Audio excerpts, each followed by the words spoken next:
అందరికీ నమస్కారం. నేను మీ లక్ష్మి. రాముడికి సీతమ్మ వారికి సంబంధించి మనకి పుస్తకాల్లో ఒకటి ఉంటే మనకి తెలిసింది ఒకటే ఉంటుంది అన్న అపోహ అనేది ఒకటి ఉంది. మరి ఇందులో ఎంతవరకు నిజం ఉంది? శ్రీరాముడు గురించి అసలు నిజం ఏంటి, సీతమ్మ వారి గురించి అసలు నిజం ఏంటి, ఈ వివరాలన్నింటినీ కూడా డివోషనల్ సింగర్ అయిన తారక రామారావు గారు నాతో పాటుగా ఉన్నారు, మాట్లాడతాం. నమస్కారం. ముందుగా శ్రీరామ నవమికి సంబంధించి అసలు శ్రీరామ నవమి ఎందుకు జరుపుకుంటున్నాము, సీతారాముల కళ్యాణం జరుపుకుంటున్నాము, అలాగే రాముల వారు పుట్టినరోజు అనే విధంగా కూడా జరుపుకుంటున్నాం. మరి అసలు నిజం ఏంటి అంటే ఏం మాట్లాడతారు? నిజమే లేదమ్మా, అది జరిగిందే. మనకి పురాణాలు వాల్మీకి రామాయణం రెండు చెప్పాయి. శ్రీరామనవమి నాడు రాములు వారు పుట్టారు. అదే రోజు పెళ్లి చేసుకునే ఏకైక భగవంతుడు రాముడు. బర్త్డే నాడే పెళ్లి కూడా ఆయనకి. సో పుట్టినరోజు నాడే పెళ్లి జరిపించుకునే, అంటే జగమంతా కళ్యాణం, జగదేక రాముని కళ్యాణం, జనులంతా మెచ్చిన కళ్యాణం, జానకి రాముల కళ్యాణం అన్నట్టుగా వాళ్ళిద్దరూ ఆదర్శ దంపతులు. మన ప్రపంచానికి, భూమికి ఎక్కడైనా సరే సీతారాముల వంటి ఆదర్శ దంపతులు లేరని అంటారు. అసలు రాముడు అంటే రామో విగ్రహవాన్ ధర్మ అంటారు. ధర్మానికి మరో రూపం ఏదైనా ఉంటే అది రాముడు అనమాట. ఒక అన్న ఎలా ఉండాలి, ఒక తమ్ముడు ఎలా చూసుకోవాలి, తన చుట్టూ ఉన్న పరివారాన్ని ఎలా చూసుకోవాలి, తన తండ్రి మాటని ఎలా గౌరవించాలి, తల్లులను ఎలా పూజించాలి, గురువుల్ని ఎలా సేవించాలి, భార్యని ఎలా చూసుకోవాలి, ఇవన్నీ చెప్పింది కేవలం మనకెవరైనా దేవుళ్ళు ఉన్నారంటే అదొక్క రాముడు మాత్రం. రాముడు ఎక్కడా దేవుడు అని చెప్పలేదు. రాముడు మనిషిగానే వచ్చాడు. నేను దశరథ మహారాజు కుమారుడిని అని చెప్పాడు. కానీ మనం ఆయనలో ఉన్న గొప్పతనాన్ని చూసి మనందరం దేవుడిగా పూజించాము. ఆ తర్వాత అందరూ పెద్దవాళ్ళు తెలుసుకున్నారు ఇతను దేవుడు అని. ఎప్పుడైనా ఏదైనా ఎవరికి తెలుస్తుందంటే పెద్దవాళ్ళు తెలుస్తుంది. జ్ఞానులు అంటారు వాళ్ళని. ఎవరికైతే పూర్తిగా అన్నీ తెలిస్తే వాళ్ళని జ్ఞానులు అంటారు. సో అలాంటి జ్ఞానులు ఎంతోమంది చెప్పారు, ఈయన సాక్షాత్తు శ్రీమన్నారాయణుడు ఈ విధంగా రాముడై వచ్చాడని చెప్పి పెద్దలు చెప్పారు. అప్పుడు మనందరికీ తెలిసింది, ఓహో ఆయన దేవుడు అని చెప్పి. ఆయన ఎక్కడ నేను దేవుడు అని చెప్పలేదు. ఆయన నేను మనిషిగానే వచ్చాను అని చెప్పాడు. అంటే రాముడికి సంబంధించి చాలా వరకు మనకి తెలిసినవన్నీ ఒక ఎత్తు అయితే ఉన్నవి అబద్ధం అని నిరూపించేవాళ్ళు. రామసేతు అనేది ఒక అబద్ధం అని చెప్తూ ఉంటారు. అది ఏదో నార్మల్గా ఫామ్ అయింది అని మాట్లాడే వాళ్ళు ఉన్నారు. ఆ రాళ్ళకు సంబంధించి కూడా దాంట్లో ఏదో కెమికల్ మూలంగా ఆ విధంగా ఉన్నాయే తప్ప రామనామానికి అంత శక్తి ఉందా అని నిందించే వాళ్ళు కూడా ఉన్నారు. సో ఈ రామసేతు గురించి మాట్లాడుకుంటే ఎక్కడి నుంచి ఎక్కడి వరకు మొదలైంది, నిజంగానే రామసేతుని కట్టారా ఏంటి అని? మనకి వాల్మీకి రామాయణంలో ఉందమ్మా. రామసేతు నిర్మించారని ఉంది, ఎలా నిర్మించారో ఉంది, ఎన్ని రాళ్ళు దానికోసం ఎంతమంది వేశారో ఉంది, అసలు రాళ్ళు ఎందుకు పైకి తేలుతాయో ఉంది, ప్రతిదీ మనకు ఒక గ్రంథస్థం ఉంది. ఇప్పుడు రామాయణం నమ్మని వాడు అయితే నువ్వు, అంటే ఎవరైతే మాట్లాడుతున్న మనుషులు ఉన్నారో అసలు నువ్వు నమ్మవు కదా. నీకు రామసేతు ఉంటే ఏంటి, లేకపోతే ఏంటి, నీకెందుకు అసలు నువ్వు నమ్మవు కదా. ఉంది అన్నప్పుడు దాన్ని ప్రమాణంగా తీసుకో. నువ్వు మిగతావన్నీ నీకు కావాల్సిన రాముడు ఉన్నాయని చెప్తావా, నీకు అక్కర్లేని మాత్రం రాముడు లేడని చెప్తావా? అంటే నీకైనా సరే కనీసం నువ్వేం ఆలోచిస్తున్నావు, నువ్వేం మాట్లాడుతున్నావు తెలియాలి కదా. అయితే ఇటుండు, లేదా పూర్తిగా అటుండు, అటు ఇటు కాకుండా ఉండకు. అది మంచి పద్ధతి కాదు. నీకు రాముడు అసలు రామసేతు లేదు, ఓకే రామాయణం జరగలేదు, నువ్వు దాని గురించి మాట్లాడుకు. ఇంకా నీకెందుకు మరి దాని గురించి? నువ్వు నమ్ముతున్నావా? దేని చూసి నమ్ముతున్నావు? రాముడు ఉన్నాడని, అయోధ్యలో రాముడు ఉన్నాడు, నీకేంటి ప్రాబ్లం? ఉన్నాడని మేము కట్టుకున్నాం, మాకు కావాల్సిన చాలు, మాకు రామసేతు ఉంది, మాకుంది, నీకేమిటి బాధ? సో ఫస్ట్ ఆఫ్ ఆల్ ఈ అడిగే మనుషులందరూ కూడా వాళ్ళు ఏం తెలుసుకోవాలంటే వాళ్ళు దేన్ని ప్రశ్నిస్తున్నారు. వాళ్ళకి తెలియని దాని గురించి ఎలా ప్రశ్నిస్తారు? నీకు తెలియదు, నువ్వు పక్కన కూర్చో. అంటే మిగతా వాళ్ళందరూ నేనేదో మార్చేస్తానంటే అది నీ ఇష్టం. ఇప్పుడు ఎవరి అనుభవం వాళ్ళకి తెలుస్తుంది. ఇలాగని వివరించలేను, చాలా స్వానుభవమే కానీ అంటాడు త్యాగరాజ స్వామి. రామభక్తి సామ్రాజ్యము ఏ మానవులకు అభ్యనమో మనసా అంటాడు. అంటే అలాంటి వాళ్ళందరూ ఊరికినే కాదమ్మా, మనకి పెద్దలందరూ కూడా చాలా మాటలు చెప్పారు. ఇలాగని వివరించలేను, నువ్వేది కూడా అనుభవాన్ని నువ్వు ఇలా అని చెప్పట్లో, అబ్బా జిలేబీ చాలా బాగుందండి, చాలా బాగుందంటే ఎప్పుడు తెలుస్తుంది నీకు? జిలేబీ తిన్నప్పుడు. భక్తి కూడా అలాంటిదే, నువ్వు అనుభవించాలి. అనుభవించకుండా భక్తి ఏమిటో తెలియదు. అది అనుభూతి. భక్తిని ఎవడు చూపెట్టలేడు. అది ఎవరికి వాడు తెలుసుకోవాలన్నమాట. ఎలా అయితే మనం ఒక మంచి మధుర ఫలాన్ని తిని ఇది ఇంత బాగుందని చెప్పలేం. మనం చాలా బాగుంది అంటాం. ఎలా ఉంది చెప్పు అంటే ఎవడు చెప్తాడు? బాగుందని అంటాడు. నువ్వు కూడా తినాలి, నీకు కూడా రుచి చూపెట్టాలి అని నేను అనుకుంటున్నాను. నీకు ఆ ధైర్యం ఉందా? నువ్వు చూడగలిగే కెపాసిటీ ఉందా నీకు? అంతే కదా. ఇప్పుడు మగవాడికి పాపం మగవాడు వాడు మాటలు రావు వాడికి. అలాగే గుడ్డివాడు, వాడు చూడలేడు, వాడికి ఎంత చూపిస్తావు నువ్వు? అలా మూర్ఖుడికి నువ్వేది చెప్పలేవు. మూర్ఖుడు వాడు మూర్ఖుడు అని మనకు తెలిసిన తర్వాత సరే నాన్న రామసేతు నీకు లేదు కదా, ఏం పట్టించుకోక మేము దండం పెట్టుకుంటాం, నువ్వు పక్కన కూర్చొని చెప్పడం చాలా ఉత్తమం. అదే కదా, ఉంది అని నమ్మేవాడికి నమ్మించడం కాస్త కష్టం కావచ్చు. అదే లేదు అని ఆల్రెడీ ఒక అపోహలో ఉన్నప్పుడు, ఫిక్స్ అయిపోయినప్పుడు ఇక్కడ ఎలా ఉంటుంది అంటే, నేను బాగా చెప్తాను దీని గురించి. ఇప్పుడు నీకు ఒక పాట నేను చెప్తాను, నేను పాడతాను అనుకో. ఉదాహరణకి నిన్ను కోరి అని ఉందమ్మా, ఇదేంటి కీర్తన, నిన్ను కోరి అని, నిన్ను కోరి అని ఉంది. ఇప్పుడు నేను పాడాను, నీకు వినిపించింది, దీని వెనకాతలో స్వరం ఉంటుంది. దానికి గగరి ససరిరి గగరిరి అని తెలియాలి. ఇప్పుడు నిన్ను కోరి ఉంది, అది లేదంటావా? ఇప్పుడు ఉంది, ఉందా లేదా? ఉంది. ఎవరికి తెలుస్తుంది? సంగీతం నేర్చుకున్నవాడికి తెలుస్తుంది. జడ్డి వాడికి ఏం తెలుస్తుంది? అంతే కదా, వాడికి సంగీతం తెలియదు, పాడవచ్చు, వాడు పాడతాడు నిన్ను కోరని అంటాడు, కానీ వాడికి స్వరం రాదు. స్వరాలు ఉన్నాయని తెలియనప్పుడు స్వరం ఎలా తెలియదు. అలా సంగీతం అంటే భగవంతుడు కూడా జ్ఞానం, ఎవరైతే జ్ఞానులు ఉన్నారో వాళ్ళు దర్శిస్తారు స్వామిని. ఎదురుగా కనిపించే పాట ఏదైతే ఉంటుందో దాని వెనకట్లో ఒక స్వరం ఎలా ఉంటుందో, ఆ స్వరాన్ని తెలుసుకునే జ్ఞానం కావాలంటే నువ్వు కొద్ది రోజులు సంగీత సాధన చేయాలి. ఏదో 1-2 రోజులు కాదు, కనీసం 12 సంవత్సరాలు సాధన చేయాలి. సంగీతంలో ఉన్న స్వరాన్ని తెలుసుకోవడానికి నువ్వు అంత సాధన చేయాలంటే, ఎప్పుడో పుట్టిన భగవంతుడిని తెలుసుకోవడానికి నువ్వు ఎంత సాధన చేయాలి? దాన్నే తపస్సు అన్నారు మన పెద్దవాళ్ళు. తపస్సు అంటే 2-3 సంవత్సరాలు 100 సంవత్సరాలు కాదు. అప్పుడులో మన ఋషులు 1000 ఏళ్ళు తపస్సు చేశారు. ఇలా ఉండేవి మనకి. సో ఎలా 1000 ఏళ్ళు తపస్సు చేయాలంటే వాళ్ళకి ఎంత జ్ఞానం ఉండాలి, ఎంత భక్తి ఉండాలి, ఎంత శ్రద్ధ ఉండాలి, ఎంత నిష్ట ఉండాలి. ఇదేమీ లేకుండా నాకు దేవుడు కనిపించలేదు కాబట్టి దేవుడు లేడు అనుకునేవాడు మూర్ఖుడు. నువ్వు చూడకుండా నువ్వు ఎలా చూస్తావు? నీ కళ్ళు కనిపించవు, నిన్ను చూడు చూడు చూడు అంటే ఎక్కడ చూస్తావు నువ్వు? దానికి జ్ఞాననేత్రం ఉండాలి భగవంతుడిని చూడాలంటే. సో ముందు అది నీకు ఉందా లేదో తెలుసుకొని ఆ తర్వాత ప్రశ్న అడగడం స్టార్ట్ చేయాలి. ఇలాంటి వాళ్ళందరూ కూడా ఇప్పుడు నిన్ను అడుగుతున్నారు కదా, చాలామంది చెప్పావు కదా, అలాంటి వాళ్ళందరూ ముందు నాకు ఉందా, నాకు ఇది ఏమంటారు, ఆ శక్తి ఉందా తెలుసుకోవడానికి అని తెలుసుకొని అప్పుడు చూడాలి. నిప్పు అందరికి కనిపిస్తుంది, కాలుతుందని ఎలా తెలిసింది? ఆత్మ పరిరక్షణ. నిప్పు ఉంది, కాలుతుందని ఎప్పుడు తెలుస్తుంది? కాలినప్పుడు తెలుస్తుంది, కాలినప్పుడు పట్టుకుంటే తెలుస్తుంది. అంటే పెద్దవాళ్ళు చెప్తే కాలుతుంది చేపెడతావా, పెద్దవాళ్ళు చెప్తాను దూరంగా ఉంటావా? ప్రయత్నించిన తర్వాతే తెలుస్తుంది. అంటే కాదమ్మా, ఇప్పుడు నిప్పు ఉంది, అమ్మ చేయి పెట్టకు కాలుతుంది అంటారు. నువ్వు చెప్తానని చెప్పినా పెడతాడా వాడు? పెట్టడా? పెట్టడు కదా. ఎందుకు పెట్టడు? పెద్దవాళ్ళు చెప్పారు నిప్పు కాలుతుందని. భగవంతుడు కూడా అంతే, శక్తి ఉందని చెప్పిన పెద్దవాళ్ళు చెప్పారు, మనం నమ్మాలి. అంతేగాని ఉందా లేదా అని చూడకూడదు. అదే దైవం అంటే అదే.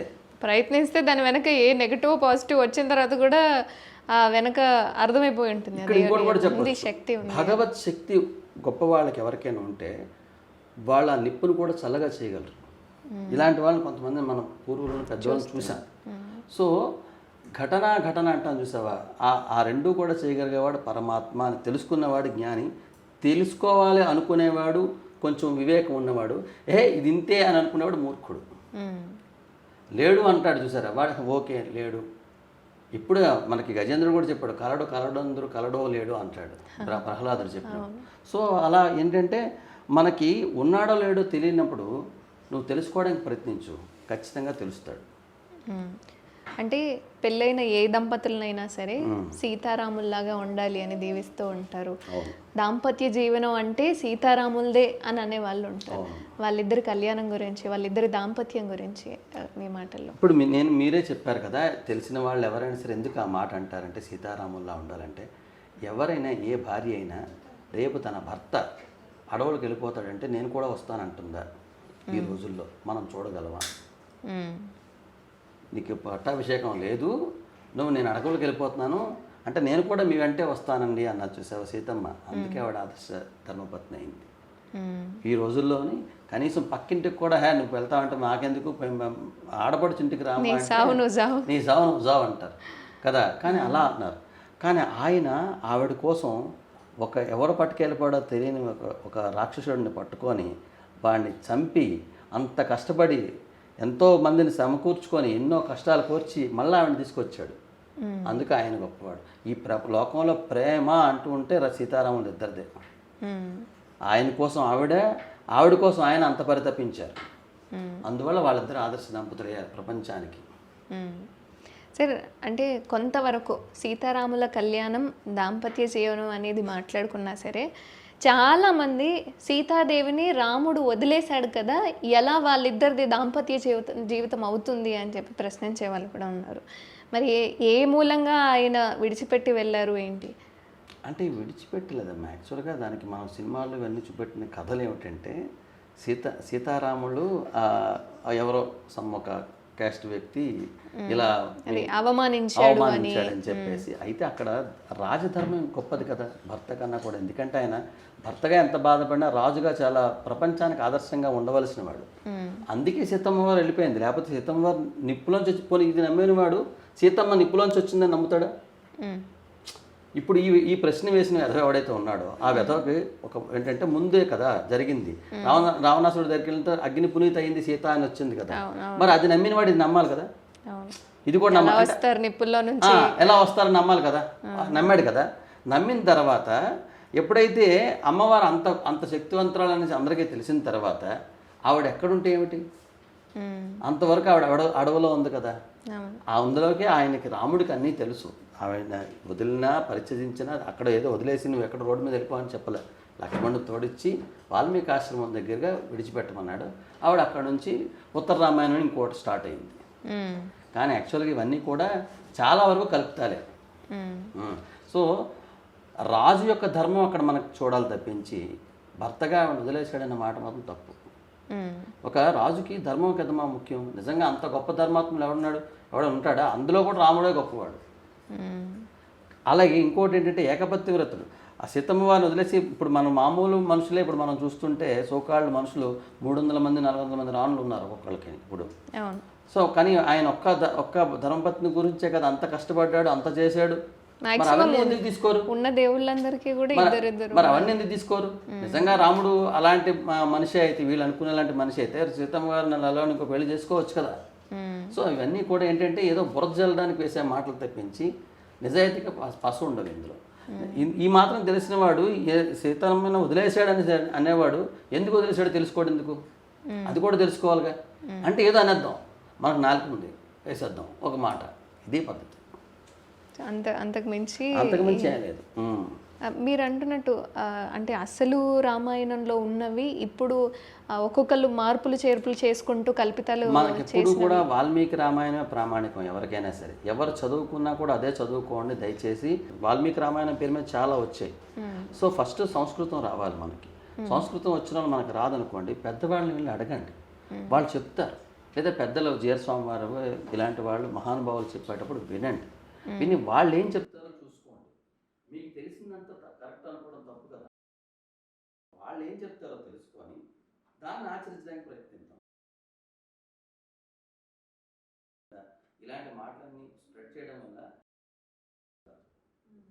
సార్, రావణాసురుడు సీతా అమ్మవారిని ఎత్తుకెళ్లే సమయంలో కొన్నిసార్లు భూమిని పెకిలించి తీసుకెళ్ళిపోయాడు అనే వాళ్ళు ఉన్నారు. కొంతమంది జుట్టు పట్టుకొని ఈడ్చుకెళ్ళి తీసుకెళ్ళాడు అని కొన్ని రామాయణాల్లో చదివాము. ఒకటేమో సీతాదేవి అమ్మవారిని తొడ మీద కూర్చోబెట్టి తీసుకెళ్ళిపోయాడు అని చెప్పి చాలా కథనాలు ఉన్నాయి.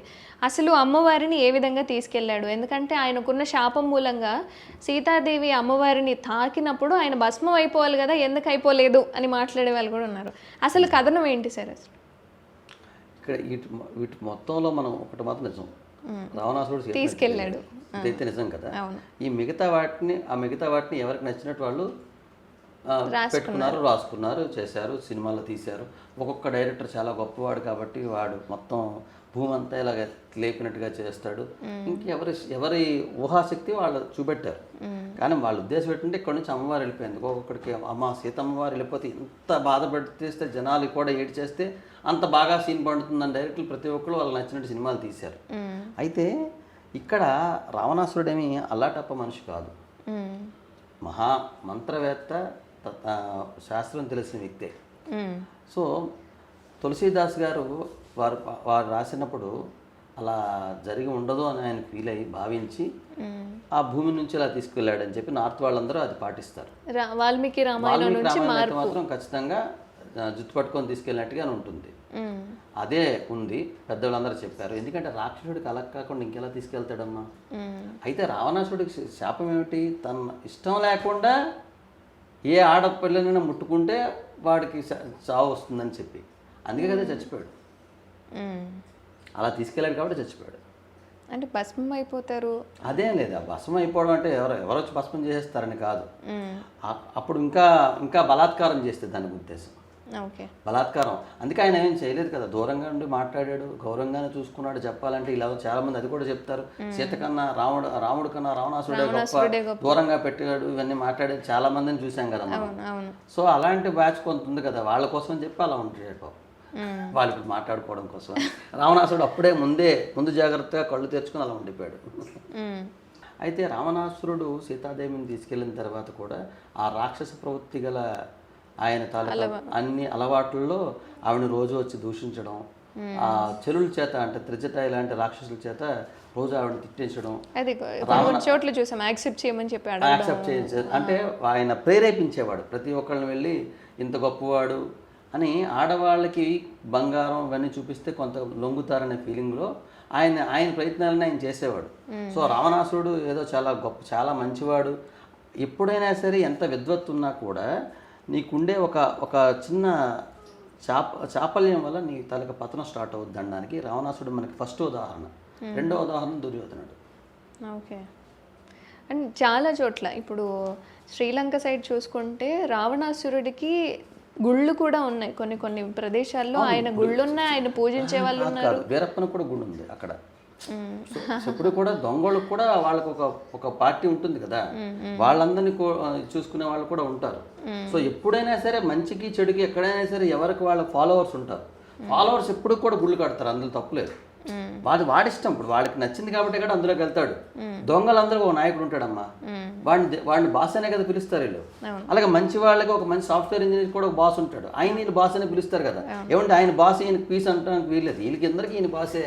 అలాగే రావణాసుడికి కూడా కొంతమంది దేవుడే, ఏ వర్గానికి సంబంధించి వాళ్ళకి దేవుడు ఉంటాడు. సో ఎప్పుడు కూడా ప్రతి అపార్ట్మెంట్కి ఒక కమిటీ ఉండేట్టుగా ప్రతి ఒక్కరికి కొంతమంది జనాలు ఉంటారు, వాళ్ళందరూ ఎన్నుకుంటారు ఒకడిని, వాడు దేవుడు అయిపోతాడు అంతే. అలా దేవుడు. కానీ ప్రపంచం మొత్తం ఆదర్శంగా తీసుకునే దేవుడు అంటే రాముడు. ఎందుకంటే అలాంటి దేవుడిని మనం, రాముడు అనేవాడు అదే మనకు ఒక పాట ఉంటుంది, మంచికి మారు పేరైన మనిషి కదే రామ కదా, మమతల విలువలు తెలిపే మధుర కథే రామ కథ, పాడితే రామయ్య పాటలే పాడాలి, వేడితే ఆయనే వేడుకోవాలి. చూసా, అన్నలందరూ రామయ్యలు అయితే, తమ్ముళ్ళందరూ లక్ష్మణులు అయితే, కలియుగమే త్రేతాయుగమనులే. ఇప్పుడు అందరం మనం ప్రజలకు చెప్పాల్సింది ఏంటంటే రాముళ్ళ బతకాలి, రామ కథలా మన జీవితం జరగాలి అంటే ఎక్కడా మీకు అసలు గొడవలేవండి. ఇప్పుడు తమ్ముడు అక్క, తమ్ముడు అన్న తమ్ముళ్ళు ఆస్తుల కోసం కొట్టుకు చేస్తున్నారు సొంత వాళ్ళు. కానీ అప్పుడు వాళ్ళు వదిలేసి అన్ని రాజ లక్షణాలని, రాజు రేపు అయిపోతాడనగా ఆ పట్టాభిషేకాన్ని అన్నింటినీ వదిలేసి అడవులకి వెళ్ళిపోతుంటే, అన్న నేను కూడా నీతో వస్తానని ఒక తమ్ముడు, అన్న నువ్వు లేకపోతే నేను రాజ్యం చేయాలని చెప్పి పాదుకులు పట్టుకెళ్ళిపోయిన ఇంకో తమ్ముడు. అసలు అలాంటి వాళ్ళ మనం ఆదర్శంగా తీసుకోవాలి. మన వాళ్ళు రావణాసురుడిని తీసుకోండి. రావణాసురుడు ఏమయ్యాడు, మొత్తం కుటుంబం నాశనం చేశాడు. వాళ్ళకి వీళ్ళు అంటే ఆదర్శంగా తీసుకుంటున్నారంటే వీళ్ళ మానసిక స్థితి ఎలా ఉందో చూసుకోండి. ఇప్పుడు బిన్ లాడెన్ ఎంత గొప్పోడని చెప్తున్నా వీళ్ళందరూ ఎంతో, రావణాసురుడిని గొప్పోడు చెప్తున్న వీళ్ళు కూడా అంతే. తేడా ఏం లేదు, కొంచెం పేర్లు మారే అంతే. రాముడికి సంబంధించి ఒక పాట మీ నోట వినాలనిపిస్తాను సార్.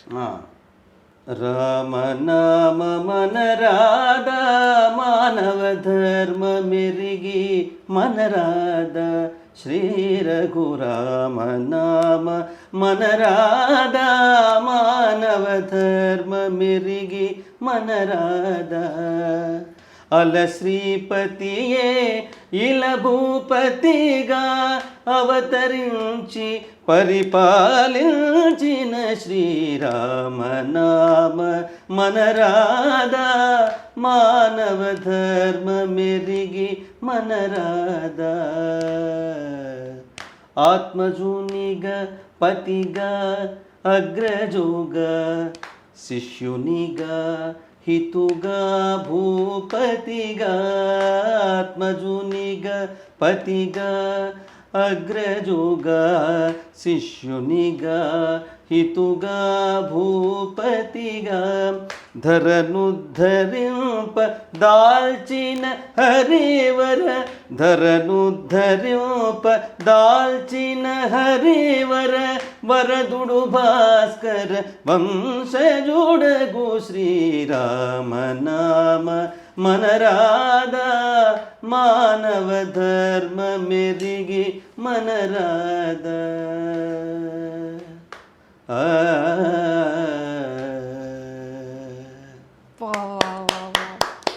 అద్భుతంగా పాడారు సార్. సార్ ఇందులో చెప్పారు ఆత్మజునిగా పతిగా అగ్రజుగా శిష్యునిగా హితుగా భూపతిగా ఇన్ని లక్షణాలు ఒక మనిషిలో ఉన్నాయంటే అదొక్కటే రామతత్వం.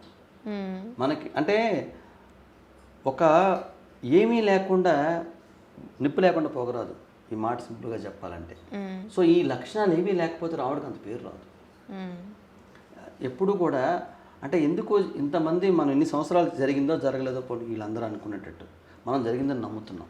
ఇంతవరకు వచ్చింది అది, ఆ కథలన్నీ మనం ఇంతవరకు వింటున్నాం కదా, మరి ఏమీ లేకుండా ఎలా వస్తాయి? అంతే కదా.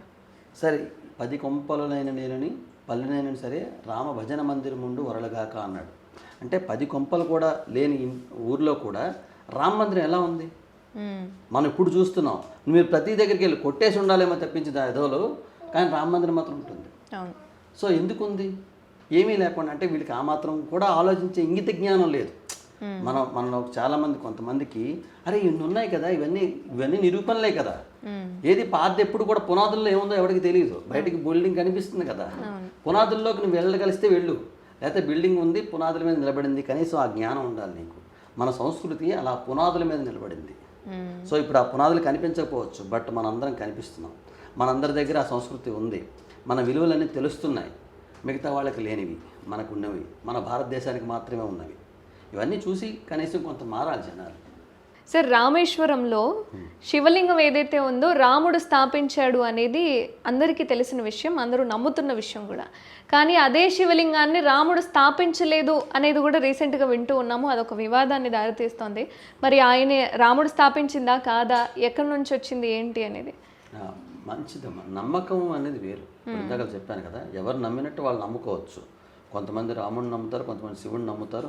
శివుడే రాముడికి పూజ చేసాడు అంటారు కొంతమంది, శివుడు రాముడిని పూజించారంటారు కొంతమంది, హనుమంతుడి అవతారం శివుడు అనేవాళ్ళు అంటారు. అలా ఎవరి నమ్మకాలు వాళ్ళవి. అయితే ఇక్కడ వాల్మీకి రామాయణ ప్రకారం మాత్రం పెద్దలు చెప్పిన విషయం, వాల్మీకి రామాయణం చదివిన ఏ పెద్దలు కూడా అక్కడ రామేశ్వరం రాముడు ప్రతిష్ఠించాడు లింగాన్ని మాత్రం లేదు. అయితే రామేశ్వరం ఉంది, ఆ ఊరి పేరైతే ఉంది, అక్కడ లింగం ఉంది, తర్వాత ఎవరో పెట్టారు. అది లింగం లేదని చెప్పి అంటలేదు, దానికి ఉండే అది ఏమంటారు దాన్ని పవిత్రతను ఎవరు ఇక్కడ ఇబ్బంది పెట్టడం లేదు. లింగం ఉంది, దానికి పూజలు జరుగుతున్నాయి, అంతా మంచిదే. కానీ అది రాముడు స్థాపించాడని చెప్పిన దగ్గరే వివాదం స్టార్ట్ అయింది. ఎందుకంటే లేనిది ఎందుకు చెప్పడం? నువ్వు ఉన్నదే చెప్పుకోవచ్చు కదా. ఇప్పుడు కాశీలో ఏమో రాముడు స్థాపించాడని లేదు కదా, అందరూ వెళ్ళి హాయిగా దండం పెట్టుకుంటాం కదా, అలాగే ఇక్కడ కూడా దండం పెట్టుకోవచ్చు. ఊరి పేరు పెట్టారు రామేశ్వరుడు, మంచిదే, రాముడితో కలిపిన ఈశ్వరుడు అని పెట్టేశారు, అది కూడా మంచిదే. కానీ ఇది ఆయనే స్థాపించాడని చెప్పాల్సిన అవసరం లేదు. అంటే ఆయన స్థాపించాడంటే కానీ లింగానికి పవిత్రత రాదా? ఎందుకు రాచారు కదా, ఆ మాత్రం తెలిసిపోయింది కదా. ఇంకా రాముడు పెట్టాడని ఎందుకు చెప్పడం? అదైతే రామాయణంలో అయితే లేదు. ఇంకొకటి స్కంద పురాణంలో ఉందని కొంతమంది వాదిస్తున్నారు ఈ మధ్యన. అయితే ఎప్పుడైనా సరే మనం దేన్నైనా సరే ప్రామాణికంగా ఎలా తీసుకుంటాం అంటే రాముడి కోసం వచ్చినప్పుడు రామాయణాన్ని తీసుకోవాలి. ఆ మాత్రం సెన్స్ ఉన్న వాళ్ళు ఎవరైనా సరే, రామాయణంలో ఉంది కదా, మిగతా అంతా రాముడు ఎలా వచ్చాడు అసలు రామాయణం వల్లే కదా. సో రామాయణం ఏది ఉంది అదే మనం తీసుకోవాలి తప్పించి వాల్మీకి రాసిన దాంట్లో స్కంద పురాణంలో ఉందండి ఇంకొకరు రాశారండి అదంటే కుదరదు.